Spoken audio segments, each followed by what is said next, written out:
Isn't it amazing all the lies and propaganda that you are subjected to in living in this world today? Especially if you are like me and live in the US. There's no limits to the propaganda, there's no limits to the lies.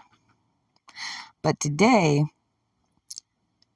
what I'm going to talk about is the lies that involves Wall Street. The whole propaganda piece that the stock market is the gauge of how your country is doing and how the economy is doing. I'm sure most people that are just your regular, not elitist, doesn't feel how great the economy is supposed to be going right now. So when it comes to Wall Street, it very often has very little to do on how the overall economy in general is doing for the public. Wall Street reflects the investors' profits, not public welfare.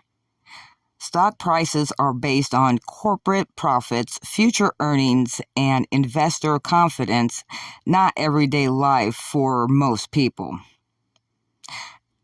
Companies can cut jobs, lower wages, or outsource labor, and their stock prices may go up because it reduces cost and boosts profits. And of course, profits is all that matters. A corporation lays off thousands of workers and the stock goes up because the investors see it as cost savings. Only a small slice of America truly benefits. The top 10% of Americans own 89% of the stocks. Most Americans, especially working class and poor people, don't own enough stock to feel any gains.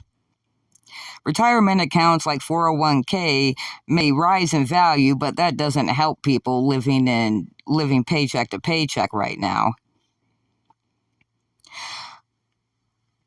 Wall Street rewards greed and cuts companies. Companies are rewarded on Wall Street for, let me say that again. Companies are rewarded on Wall Street for laying off their employees, closing rural facilities, avoiding taxes through loopholes, replacing workers with automation. This creates profits for shareholders, but often destroys local economies. The Main Street versus Wall Street disconnect. Main Street equals real life, people, jobs, wages, and small businesses. Wall Street equals speculative trading, hedge funds, and algorithmic investing. A booming stock market doesn't mean people have food, healthcare, or affordable housing. Many small businesses struggle or die while stock prices of giants like Amazon and Walmart rise. Stock market is propped up by the Federal Reserve. During crises like COVID, the Federal Reserve buys assets and lowers interest rates to support the market, not everyday people. Trillions were poured into financial markets while millions faced evictions, food insecurity, and job losses. Inflation and wages aren't reflected in stock gains. When people suffer from rising food, rent, and gas prices, Wall Street may still celebrate higher profits from those price hikes. Wages have not kept pace with inflation, but CEO pay and stock buybacks have skyrocketed. Wall Street is global while the public is local. Corporations are rewarded for selling overseas, moving jobs abroad, and cutting domestic costs. This might boost the stock value, but it often hollows out the local communities in America. Wall Street is a mirror of the wealthy extraction, not value creation for the people. Now, part of the reason why this is portrayed to everybody the way it is, of course, is because of our media and political people, of course, So we've got the media and political illusion, the stock market as a false economy. Every time the stock market hits a new high, media anchors and politicians celebrate like the economy is booming. But it only reflects corporate profit, not human well-being. Millions are still homeless, underpaid, or skipping meals, or not eating at all, but none of that shows up in the Dow Jones ticket. Corporate media protects the rich. Most media outlets are owned by wealthy conglomerates with executives and investors who benefit from inequality. They shape the narrative to calm the markets, not to tell the truth. News stories often highlight job numbers or GDP growth without mentioning wages, affordability, or inequality. Politicians use lies to deflect accountability.